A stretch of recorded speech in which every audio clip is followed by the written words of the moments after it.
ನಾರಾಯಣಾಯ ಪರಿಪೂರ್ಣಗುಣಾರ್ಣವಾಯ ವಿಶ್ವೋದಯ ಸ್ಥಿತಿಲಯೋನ್ನಿಯತಿಪ್ರದಾಯ ಜ್ಞಾನಪ್ರದಾಯ ವಿಬುಧಾಸುರಸೌಖ್ಯದುಃಖ ಸತ್ಕಾರಣಾಯ ವಿತತಾಯ ನಮೋ ನಮಸ್ತೆ. ಅಭ್ರಮಂ ಭಂಗರಹಿತಂ ಅಜಡಂ ವಿಮಲಂ ಸದಾ ಆನಂದತೀರ್ಥಮತುಲಂ ಭಜೆ ತಾಪತ್ರಯಾಪಹಂ. ಭವತಿ ಯದನುಭಾವಾದೇಡಮೂಕೋಪಿ ವಾಗ್ಮಿ ಜಡಮತಿರಪಿ ಜಂತುರ್ಜಾಯತೆ ಪ್ರಾಜ್ಞಮೌಲಿಃ ಸಕಲವಚನಚೇತೋ ದೇವತಾ ಭಾರತೀ ಸಾ ಮಮ ವಚಸಿ ನಿಧತ್ತಾಂ ಸನ್ನಿಧಿಂ ಮಾನಸೇ ಚ. ಭಂಗರಹಿತಂ ಅಜಡಂ ವಿಮಲಂ ಸದಾ ಆನಂದತೀರ್ಥಮತುಲಂ ಭಜೆ ತಾಪತ್ರಯಾಪಹಂ. ಭವತಿ ಯದನುಭಾವಾದೇಡಮೂಕೋಪಿ ವಾಗ್ಮಿ ಜಡಮತಿರಪಿ ಜಂತುರ್ಜಾಯತೆ ಪ್ರಾಜ್ಞಮೌಲಿಃ ಸಕಲವಚನಚೇತೋ ದೇವತಾ ಭಾರತೀ ಸಾ ಮಮ ವಚಸಿ ನಿಧತ್ತಾಂ ಸನ್ನಿಧಿಂ ಮಾನಸೇ ಚ. ಅಸ್ಮತ್ಕುರು ಸಮಾರಂಭಾಂ ಟೀಕಾಕೃತ್ಪಾದಮಧ್ಯಗಾಂ ಶ್ರೀಮದಾಚಾರ್ಯಪರ್ಯಂತಾಂ ವಂದೇ ಗುರುಪರಂಪರಾಂ. ವಿದ್ಯಾಯಾಂ ವಿಬುಧಾಚಾರ್ಯಂ ವೇದಜ್ಞಾನಾಬ್ಧಿಚಂದಿರಂ ದುರ್ಮತಧ್ವಾಂತಮಾರ್ತಾಂಡಂ ಸತ್ಯಧ್ಯಾನಮುನಿಂ ಭಜೆ. ಪಂಚಾಶದ್ವರ್ಷಪರ್ಯಂತಂ ಸತತಂ ರಾಮ ಸತ್ಯಪ್ರಮೋದಗುರುರಾಟ್ ಭಾಸತಾಂ ನೋ ಹೃದಂಬರೆ. ಬಂಧುದೈವತಮಿತಿ ತ್ವತ್ಪಾದಪಂಕೇರುಹಂ ಪ್ರಾಪ್ತಂ ಮಾಂ ಪರಿಪಾಲಯೇತಿ ಸತತಂ ಯಾಚೆ ನಿಬದ್ಧಾಂಜಲಿಃ. ಚಿತ್ತಂ ಮತ್ಗುಣದೋಷಚಿಂತನವಿಧೌ ನೂನಂ ಸತ್ಯಾತ್ಮಗುರೋ ತ್ವದಂಘ್ರಿಯುಗಲಂ ಹಿತ್ವಾ ನಮೇ ಸದ್ಗತಿಃ. ಯೈರಹಂ ಶುಕವತ್ ಸಮ್ಯಕ್ ಶಿಕ್ಷಿತೋಸ್ಮಿ ಕೃಪಾಲುಭಿಃ ತಾನ್ ವಂದೇ ಧೇನುಪಾಚಾರ್ಯಾನ್ ತತ್ವಜ್ಞಾನಾರ್ಥಸಿದ್ಧೈ. ಶ್ರೀ ಗುರುಭ್ಯೋ ನಮಃ. ಹರಿ ಓಂ ಹರಿ ಓಂ ಹರಿ ಓಂ. ಸ್ವಸ್ತಿಸ್ತು ಅಷೇಢಸನ್ಮಂಗಲಾನಿ ಸಂತು ಶ್ಲೋಕೈಕಶ್ರವಣಪಠನಮಾತ್ರೇಣ ವಕ್ತುಶ್ಚ ಶ್ರೋತॄಣಾಂ ನಿಖಿಲ ಕಲಿಕೃತ ಕಲ್ಮಷಾಪನೋದನಪಟುತರೆ ಧರ್ಮಾದ್ಯ ಪುರುಷಾರ್ಥ ಸಾಧನೆ ಭೂತೆ ಅದ್ಯ ಭವಿಷ್ಯೋತ್ತರ ಪುರಾಣಾಂತರ್ಗತ ಶ್ರೀ ಲಕ್ಷ್ಮೀ ವೆಂಕಟೇಶ ಕಲ್ಯಾಣೋತ್ಸವಾಂಗ ವೆಂಕಟಾಚಲ ಮಹಾತ್ಮ್ಯ ವಿವರಣಾರಂಭೆ ಸತಿ ಕಿಂಚಿತ್ ಪುರುಕಥಾನುವಾದ. ಹರಿ ಓಂ ಹರಿ ಓಂ हरी ओम. कालच्या दिवशी आम्ही बकुलावतीला श्रीनिवास सांगतो, आकाशराजकडे जा आणि पद्मावतीशी माझं लग्न जुळव, तुला फार पुण्य येते. बकुलावती विचारते, देवदेवोत्तम विष्णू कृष्णा, ती पद्मावती कोण? तू तिच्याशी लग्न करण्याचा विचार करत आहे म्हणजे ती सामान्य स्त्री नाही. तिचा काही तर पूर्ववृत्तांत असेल तर आम्हाला सांग. मला सांग काय पूर्ववृत्तांत आहे. त्यावेळी भगवंताने सांगितलं, अर्थात श्रीनिवासाने सांगितलं, रामायण कालात सीतेचं अपहरण जेव्हा रावणाने केलं त्यावेळी अग्नीमध्ये भेटला. त्याने सांगितलं, तुझ्याकडे असलेली सीता खोटी सीता आहे, खरी सीता माझ्याकडे आहे. तू माझी रोज पूजा करतोस म्हणून तिला मी तुझ्या हातात देण्याची माझी तयारी आहे. रावणाने अग्नीवर विश्वास ठेवला. अग्नीने सीतेला आपल्या घरी ठेवला. तिच्या जागेत स्वतःचा मुलगी वेदवतीला पाठवला. कशाला? म्हणजे वेदवतीने प्रतिज्ञा केली होती, रावणाने तिला भ्रष्ट करण्याचा प्रयत्न केला होता, म्हणून तुझ्या मृत्यूच्या मीच कारण बनेन म्हणून त्यावेळी अग्निपुत्रीने सांगितले होते.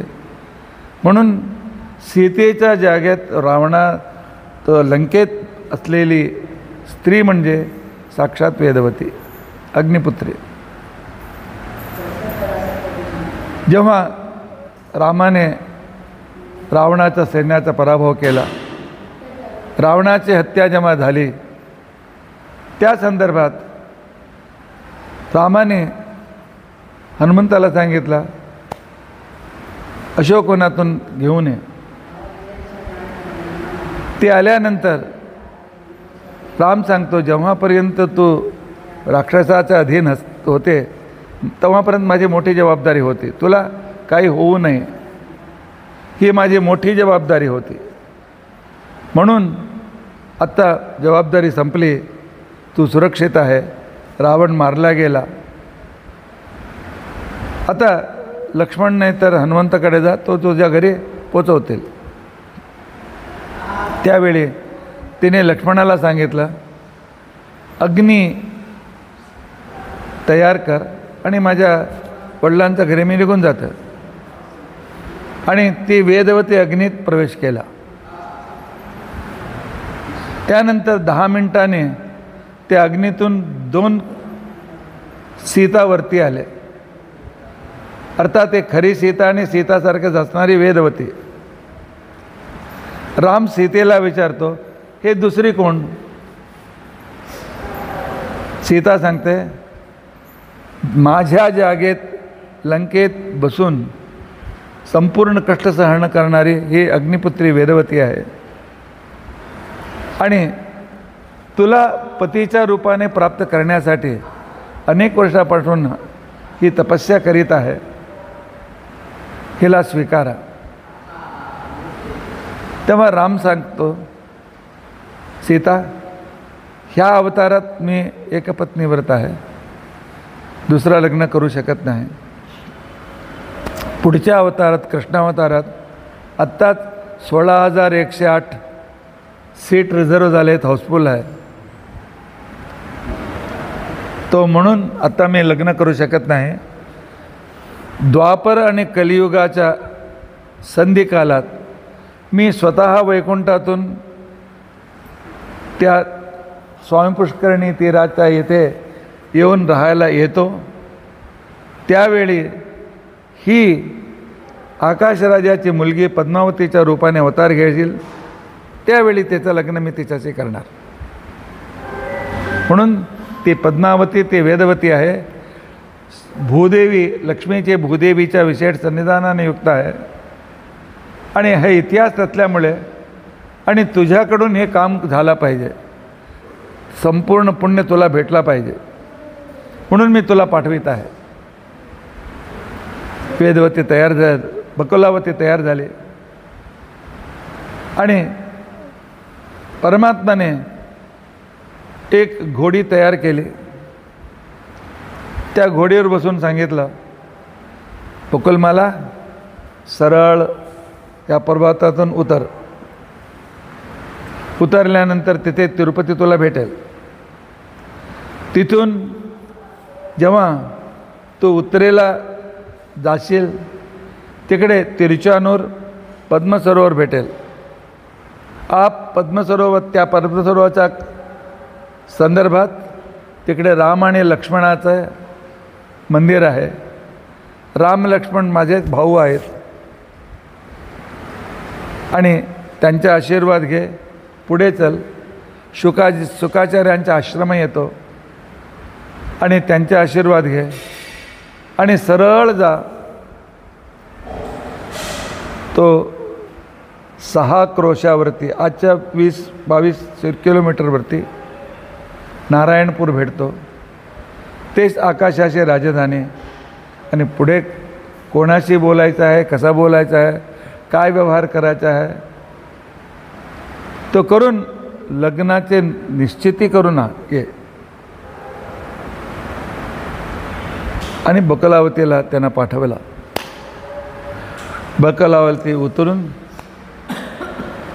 आणि तिरुचानूर अर्थात पद्मसरोवरात रामकृष्णांना भेटून कपिलतीर्थात आले आणि त्याला अगस्त्य तीर्थसुद्धा नाव आहे. आणि तिकडे आल्यानंतर शंकराची प्रार्थना केली. तिथे त्याला 10-12 राज घरात असलेले दासी लोक भेटले. बकलावती त्यांना विचारते, आपण कोण? इथे पूजासाठी कशाला आला होता? त्या सांगतात, काल आम्ही पद्मावतीच्या जोडी पुष्पवाटिकेत गेलो होतो. तिथे एक पुरुष आला, अत्यंत सुंदर पुरुष. त्याला बघून पद्मावती मोहित झाली. पण तो पुरुष अजून पुढे पुढे होऊन आत्ताच मी पद्मावतीला घेऊन जातो म्हणून तो आग्रह करू लागला. पद्मावती मूर्छित झाली. आम्ही दगड मारून त्याला पळवून टाकला. पण जेव्हापासून तो गेला तेव्हापासून पद्मावती कामज्वराने पीडित आहे. काही झालं तर तिचे ताप उतरत नाही. काय करायचं आहे सुचत नाही. म्हणून आकाशराजाने आपले गुरु बृहस्पत्याचार्यांना पाचारण केले. बृहस्पत्याचार्याने सांगितलं, कपिलतीर्थात जाऊन रुद्राभिषेक करून या, ज्वर आपोआप दूर होईल मृत्युंजयाच्या अनुग्रहाने. म्हणून आम्ही तिथे रुद्राभिषेकसाठी आम्ही आलो होतो.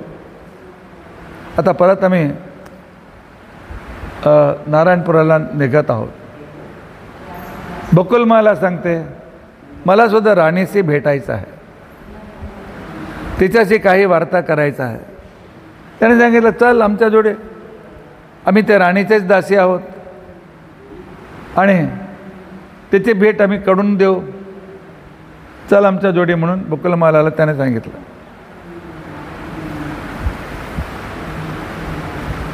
वयम आकाशराजस्य सन्निधानगता सदा इदानीं कन्यकारूपां त्वांतु वीक्षामहे वयम.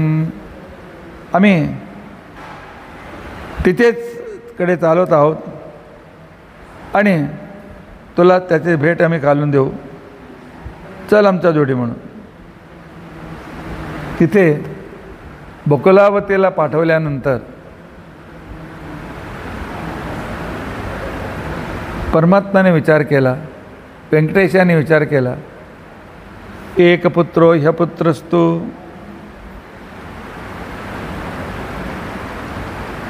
एक मुलगा म्हणजे तर नाही असं समजा. उद्या बायकोचं ऐकून तर आम्हाला बाहेर टाकला तर दुसरा मुलगा तरी आश्रयाला पाहिजे, म्हणून 2 मुले तरी पाहिजे. एक नेत्रो ह्य नेत्रवान, एकच डोळे असेल तर ते सुद्धा असल्यासारखे नाही.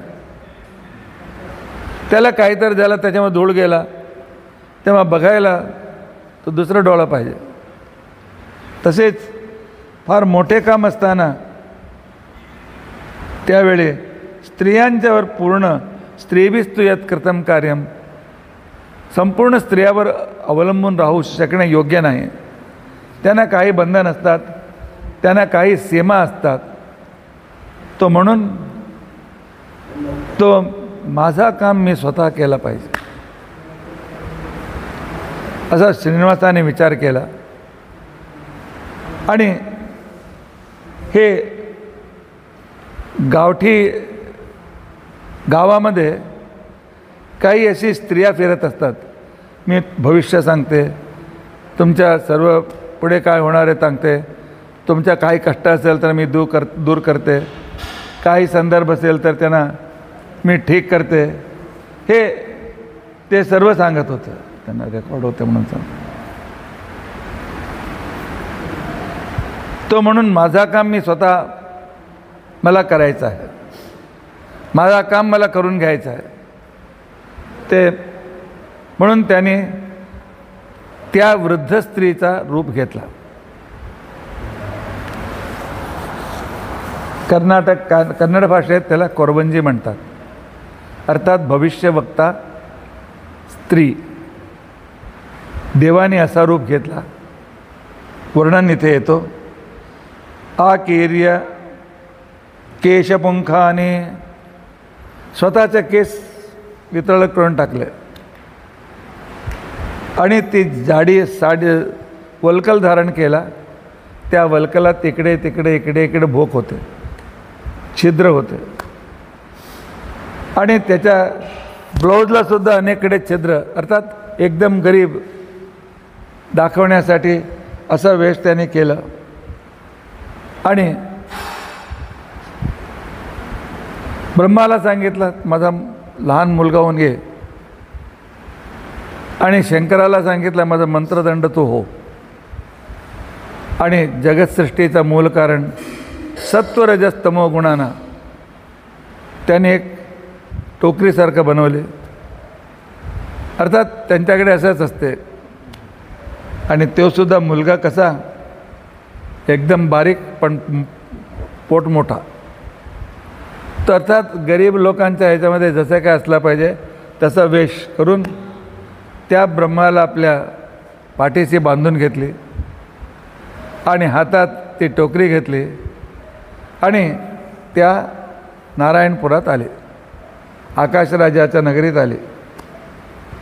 आणि सर्वत्र सांगत होते मी बद्रीनारायणाची बायको आहे, बद्रीपासून थेट तुमच्या गावी आली आहे. कोणाला लग्न व्हायचं आहे मला विचारा, कोणाला संतान नाही आहे मी त्या उपाय सांगते, ज्यांना पैसे पाहिजे पैशाची व्यवस्था करते, जे काय पाहिजे मी तर सर्व पतीन सुतान बंधुगणान ददामी. चांगले पती, चांगले मुले, चांगले बंधू, हे सर्व मी तुमची सगळी इच्छा पूर्ण करते. त्यावेळी गावाच्या लोकांनी बघितलं की हिच्याविषयी आम्ही आकाशराजाची पत्नी धरणीदेवीला का सांगू नये. कालपासून पद्मावती अत्यंत अत्यवस्थ आहे, हिचा उपयोग त्याला काहीतरी होईल. म्हणून ते धरणीदेवीकडे आले. गावचे लोक सांगू लागले धर्मदेवी समायाता नरनारायण आश्रमात. धरणीदेवी नरनारायण आश्रमातून एक भविष्य सांगणारी म्हातारी आलेली आहे आणि ती सांगते मनोगतम वदामी. ती कोणाच्या मनात काय आहे ते भविष्य मी सांगते म्हणून सांगत आहे. धरणीदेवी तू तिला बोलून कशाला घेत नाही, बोलून घे. तुझ्या मुलीच्या विषयी काय विचार असेल तर विचारून घे. त्यावेळी धरणीदेवी सांगते जा त्याला बोलून आणा. त्यावेळी ते लोक आले आणि ह्या वृद्ध स्त्रीच्या विषयी असलेल्या व्यंकटेशाची बोलू लागले. या ही मंगलदे देवी राजभार्या मिमामिती. राजपत्नी राणी दुःखित आहे, तिचं दुःख दूर करायचं आहे आणि चल तिकडे बोलवत आहे. व्यंकटेशाने विचार केला मी उद्या काही दिवसानंतर त्यांचा जावई होणार आहे, कोणाकडून संदेश दिला तर मी जाऊ का. ती स्वतः येऊन मला बोलवले पाहिजे. म्हणून कारण सांगते अहम दरिद्रा कुटीला. मी येत नाही, मी येत नाही, तिकडे येत नाही.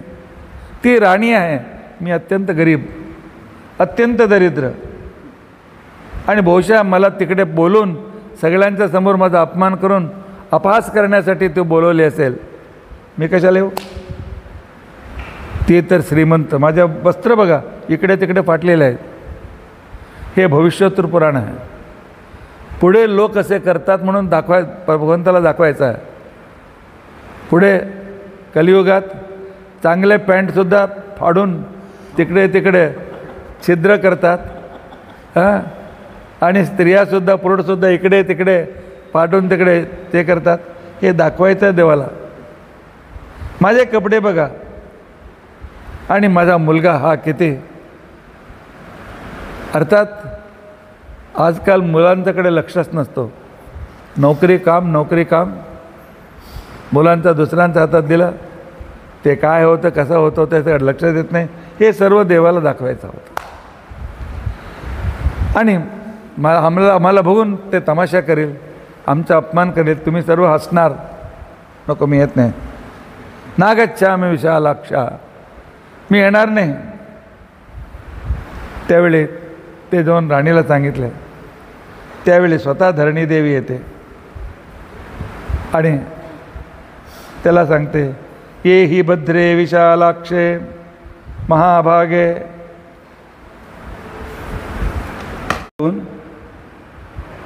त्याला धर्मदेवीला आवाहन देत आहेत.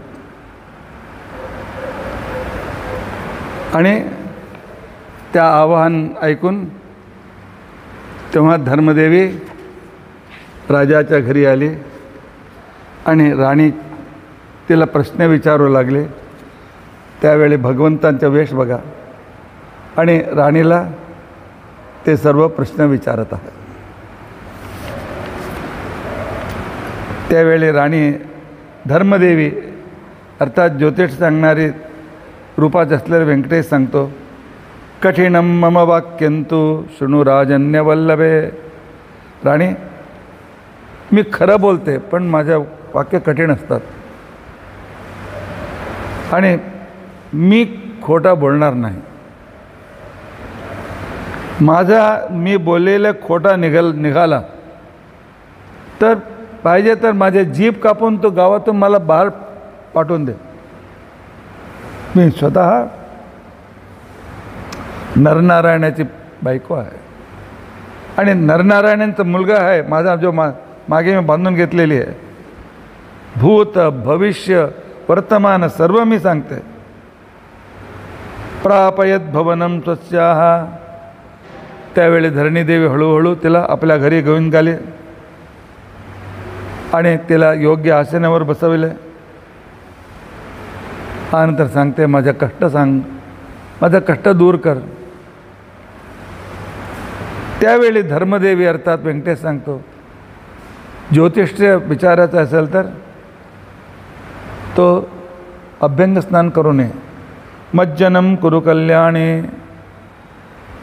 अत्यंत पवित्र वस्त्र धारण करू नये. गुरुदेवतांना नमस्कार कर. त्यावेळी धरणीदेवी गेली, मज्जन करून आली आणि त्यानंतर किम कार्यम वदमे भद्रे. आता मला भविष्य सांगा. व्यंकटेश सांगतो, नाही, भविष्य विचारायचं असेल तर पहिले पैसे ठेवायला लागतो. मी पैसे घेत नाही, वाण ठेव. सोन्याच्या सुपामध्ये हिरे मोतीचा वाण मला आणून दे. स्वर्णशूर्पम समादाय. धरणीदेवीने तो सोन्याचे त्या सुपामध्ये मुक्ता तंडुलपूरितम हिरे मोती भरून त्याच्या पुढे ठेवले. सत्यम वद महाप्राज्ञे. खरं बोल ग, मी फार दुःखी आहे आणि माझं दुःख दूर कर. हे भविष्य सांगणारे लोकांना कसे ब्रेन वॉश करतात. ते करा, हे करा, ते करा, असंच वेळ काढून त्यांच्याकडून सर्व घेतात, नंतर काय तर सांगून निघून जातात. सत्यम वदामि शुश्रोणी. मी खरंच बोलते आणि तुझं दुःख दूर करते, पण हा माझा मुलगा कालपासून भुका आहे, त्याला मी काय दिला नाही. कृतम रात्री कृतम. काल रात्रीचा शिळे अन्न असलं तर चालतो माझ्या मुलाला, आज केलं तर असलं तरी चालतो. त्याला माहीत आहे राजमनात राजाच्या घरात शेळे अन्न नसतो म्हणून, पण हे सांगायचे रीती क्रम. कृतम रात्री कृतम. तेव्हा धरणीदेवी गेली, सोन्याच्या भांड्यात चांगला गरम गरम दूध आणि गरम भात घालून आणून ठेवले. आणि त्यावेळी धर्मदेवीने त्या बाळाला बसविले, त्याच्या पुढे ती भांडी ठेवली. ब्रह्मदेव हा भूलोकाचं अन्न बघून रडू लागले. अर्थात ते अमृत घेणारे हे अन्न स्वीकार करत नाही. रुरोध शिशुस्तस्याः. त्यानंतर आई सांगते, हे दरिद्र मुलं, तुला कंदमूल खाऊनच अभ्यास आहे. इतका चांगला भात, इतके चांगलं दूध केव्हा तुझं भाग्यातच आला नाही, म्हणून तुला आवडत नाही ना, सोड. तू खाल्लं की मी खाल्लं का? माझाच दूध पिणार आहे ना, तुम्ही खाल्लं तर तुलाच ते भेटणार आहे. म्हणून भगवंताने धर्मदेवीच्या रूप असलेल्या व्यंकटेशाने तो सर्व दूध भात खाऊन टाकलं. आणि पाणी पिल्यानंतर धरणीदेवीला सांग, धरणीदेवी फक्त भात खाऊन खाऊन थोडा मळमळत आहे, चांगला तांबूल आणून दे. सत्यम वदामि श्रोणी तांबूलम देही मेंगने. खरंच बोलते तर तांबूल आणून दे, पण चांगली असली पाहिजे, अष्टद्रव्याने तो युक्त असला पाहिजे. फक्त सुपारी पान आणून देऊ नकोस. धरणीदेव परत गेले. अर्थात भविष्य सांगणारे लोकांना अनेक रीतीने असे मानसिक ब्रेन वॉश कसे करतात हे भगवंत दाखवत आहे. इथे भगवंताच्या हा अवतार, हे रूप, ही विशिष्टता बघण्यासाठी आकाश हाऊसफुल होता. सगळे देवता बसून बघत आहेत देव कसे काय नाटक करत आहेत. ते आपसात सांगत आहेत, देवाचं दर्शन एकदा होण्यासाठी आम्हाला किती तपस्या करावी लागते. त्या धरणीदेवीने किती पुण्य केले असेल. तिच्या जोडी बसून परमात्मा आरामच्या अनेक लीला करीत आहे, तिच्याकडून सेवा घेत आहे, असे ते अत्यंत आपसात बोलू लागले. त्यानंतर धरणीदेवी त्या भविष्यवक्ता स्त्री सांगते, आता मी देवाचं स्मरण करते म्हणून कोणत्याही चांगल्या कामासाठी आमचा भारत देशात असलेले सगळे देवतांचे स्मरण केले पाहिजे. भविष्योत्तर पुराण मला सांगतो, आदौ नारायणं ध्यात्वा. सर्वोत्तम नारायण लक्ष्मीचं ध्यान तिने केलं. त्यानंतर ब्रह्मवायूची स्तुती केली. त्यानंतर वायुभारतीची स्तुती केली. त्यानंतर शिवपार्वतीची स्तुती केली. त्यानंतर इंद्रपत्नीची स्तुती तारतम्यानुसार त्यांच्या स्तुती करत राहिली. देव दाखवत आहेत कसे देवांची प्रार्थना केली पाहिजे म्हणून. त्यानंतर भारत देश किती समृद्ध आहे, अनेक क्षेत्र, अनेक सन्निधान आहेत. काशी विश्वेश्वराय नमः, काशी बिंदुमाधवाय नमः, गया विष्णुपादाय नमः, प्रयाग स्थित देवाय नमः, श्री वेंकटचगिरी, काळहस्ती, घटिकाचल प्राणदेव, घटिकाचल नरसिंह, वृद्धाचल निवासी आणि कंची वरदराज, श्रीरंग असलेले वासुदेव आणि रामेश्वरात असलेले श्रीराम, पद्मनाभ, जनार्दन, कुमार, षण्मुख, मधुसूदन, चंद्रेश्वर, गोकर्ण, गंगा, गोदावरी, कृष्णा, तुंगभद्रा, मलापहा, कावेरी, कपिला, क्षीरा, सुवर्णमुखरी. देवाच्या नंतर सगळं नदीचं स्मरण. मूकांबिकां भैरवंच कालभैरवमेव च. मूकांबिका, भैरव, कालभैरव, कामाक्षी, विशालाक्षी, मीनाक्षी, त्या सर्व देवतांना सांगून नंतर परमात्मा सांगतो, रमे कोल्हापुराध्यक्षे. हे कोल्हापुरात असलेली लक्ष्मी, मी परदेशात आलेले, माझी परीक्षा कर. व्यंग्याने लक्ष्मी सोडून गेली होती ना, म्हणून मी माहेरी जाते म्हणून लक्ष्मी सोडली म्हणून तो परमात्मा व्यंकटेशगिरीत आला होता. हे स्मरण करून त्यानंतर तिच्या पुढे त्याने मोतीचे 5 असे मोतीचे झुंड ठेवली. तिने सांगितलं 5मध्ये ते मोतीचा वेगळे विभाग करून ठेवला. ह्याच्यामध्ये एकाचा स्पर्श कर. धरणी देवीने त्याचा स्पर्श केला. पदेयम कारणम देवी, तू कशाला पीडित आहे, तुला काय त्रास आहे मी सांगतो. तुझी मुलीला ज्वर आले आहेत. खरं आहे की नाही. आणि त्या ज्वराला कारण काल ती फुलं आणायला गेली होती.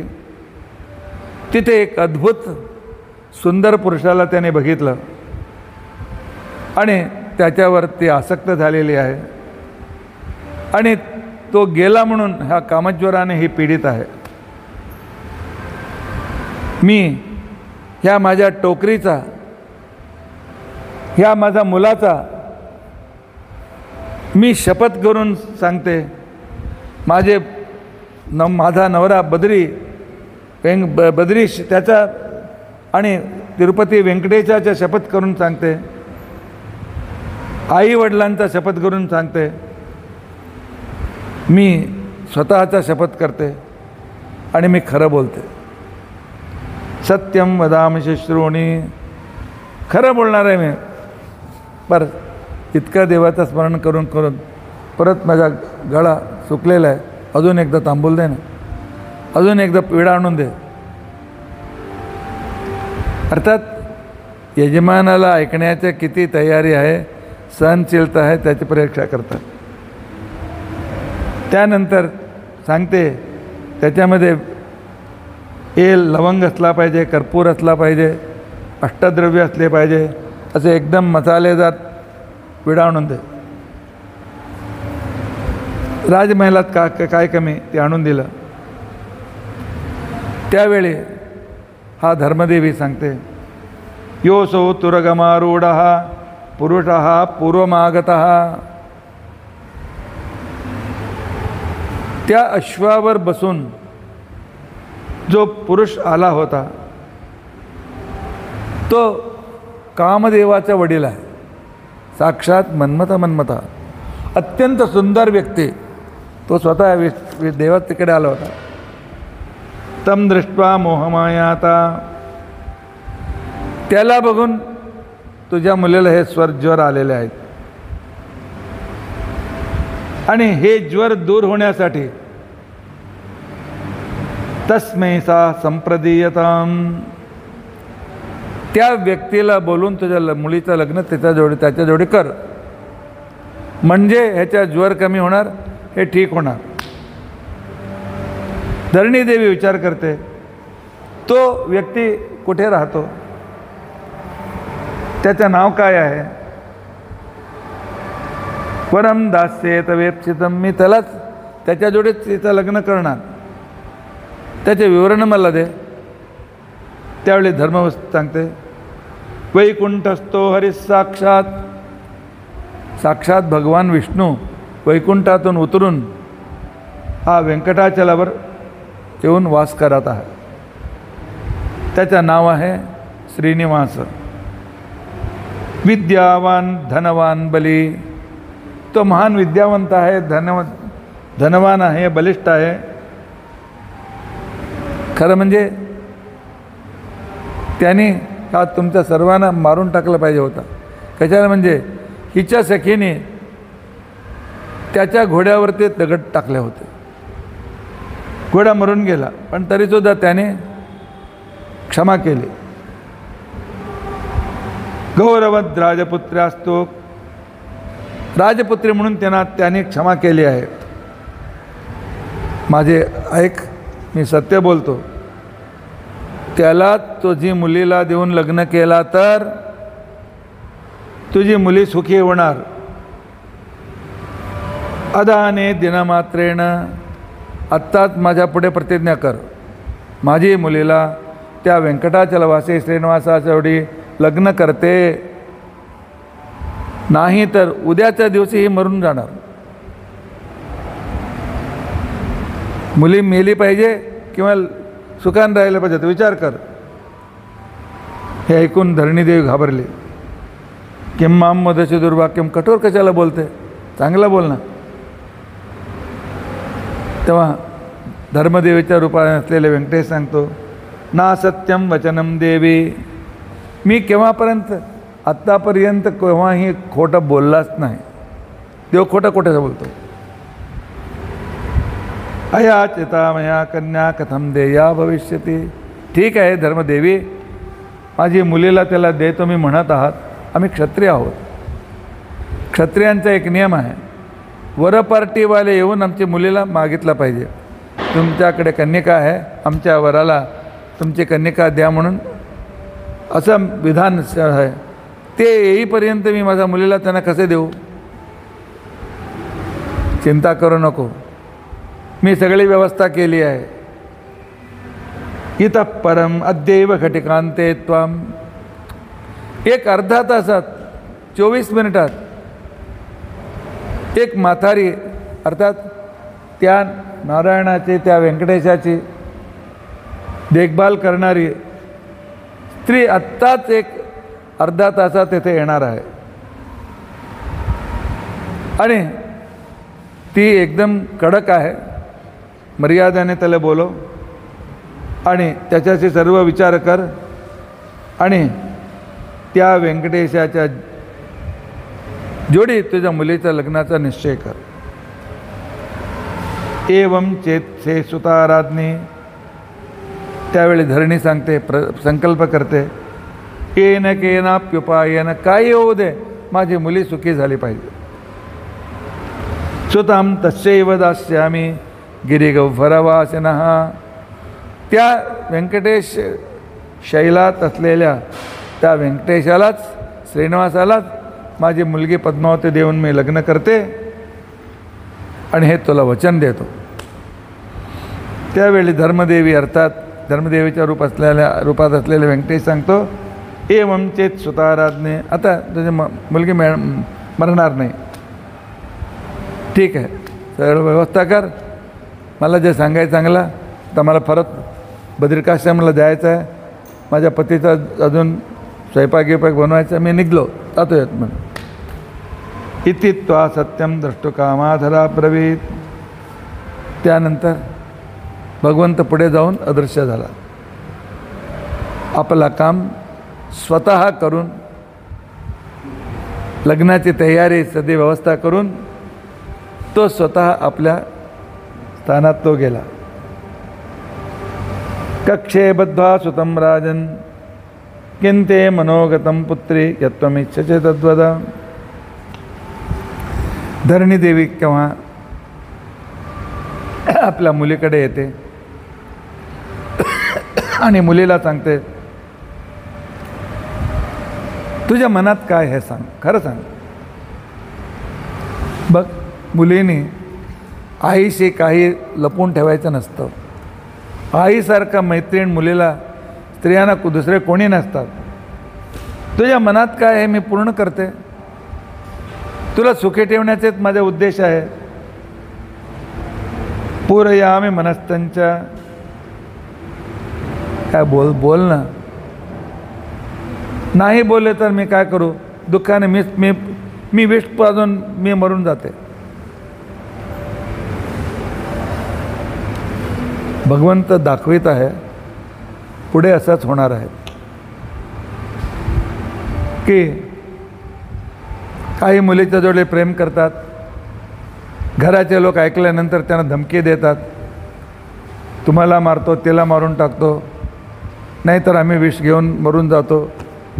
हे सर्व प्रचार आणण्यासाठी हे सगळे व्यवहार करतात. हे दाखवून देत आहे. हा पुराण आत्ताच दाखवून दिला आहे, कलियुगात असा होणार आहे, तुम्ही तसा करू नका म्हणून. आपली आईला अत्यंत दुःखी बघून पद्मावती सांगते, किं वदिष्यामि हे मातः. आई मी काय सांगू,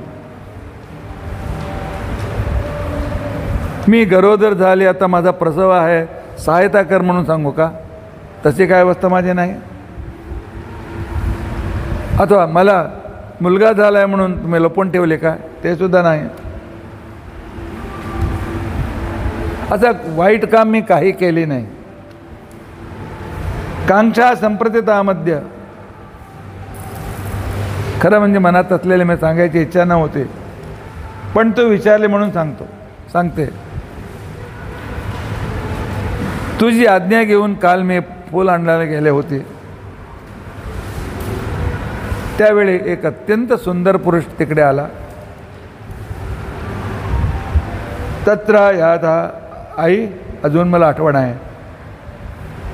कसा होता? अत्यंत सुंदर, कमळासारखं फुललेलं त्याचं तोंड, कमळासारखे त्याचे डोळे, कुरळे त्याचे केस, अत्यंत अद्भुत सुंदर. आई, तम विना नाही जेवामी, त्याच्याशी लग्न नाही झालं तर मी जिवंत राहणार नाही असं मला वाटत आहे. हे सत्य आहे. आणि तो स्वतः भगवान आहे, सर्वोत्तम आहे, पुरुषोत्तम आहे. मी त्याच्या उजव्या हातात बघितलं, वरती चक्र आहे, डाव्या हातात शंख आहे आणि गदा पद्म, अर्थात त्याला तो विष्णूच असेल.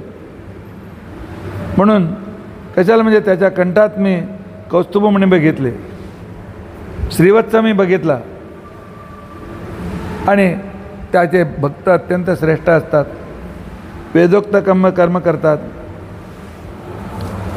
म्हणून त्याच्याशी लग्न झालंच पाहिजे, नाहीतर मी मरून जाणार. धरणी देवी सांगते, पद्मावती, हे सर्व तू जागे होऊन बोलत आहे की स्वप्नात बडबडत आहे? खरं सांग. भ्रमाने सांगत आहे की ज्वराने काय तर बडबडत आहे का? पद्मावती सांगते, नाही. सत्यम वदाम्यम पातर यस् दृष्टपूर्व महाप्रभो. मी खरं सांगते, काल मी ज्या पुरुषाला तर बघितला त्याला परत प्राप्त करू शकते की नाही म्हणून भयाने मला इतके सगळं तापगीप आलेले आहेत. असे ऐकल्यानंतर धरणीदेवीने मुलीला समाधान केला आणि हे विषय आपल्या पतीला सांगण्याच्यासाठी कारणम धर्मदेवयुक्तम, त्या सर्व त्याच्याकडून जाऊन सांगितले, असं असं आहे, असा संदर्भ आहे. मुलीचं लग्न त्या व्यक्तीजोडीकडून करायचं आहे, आता निश्चित आहे. ते म्हणून तुम्ही मुलीला भेटा, मनोगत विचारा आणि तो व्यक्ती कुठे आहे त्याचे पत्ता आम्ही काढू आणि पद्मावतीची इच्छा आम्ही पूर्ण करू. त्या संदर्भात आकाश राजा सांगतो, ठीक आहे, मी मुलीला भेटतो आणि पुढची व्यवस्था करतो. म्हणून आकाशराज स्वतःच्या मुलीकडे येतो. पुढे काय झाला, संदर्भ कसे काय घडत गेले, हे सर्व विषय उद्याच्या दिवशी आम्ही परत ऐकण्याचा प्रयत्न करू. श्रीकृष्णार्पणमस्तु. अक्षयं कर्म यस्मिन् परे स्वर्पितं प्रक्षयं यान्ति दुःखानि यन्नामतः अक्षरो योजर सर्वदेवामृतः कुक्षिगम्यस्य विश्वं सदा जाधिकं प्रीणयामो वासुदेवं देवतामण्डला खण्डमण्डलम्. श्रीकृष्णार्पणमस्तु. श्रीकृष्णार्पणमस्तु.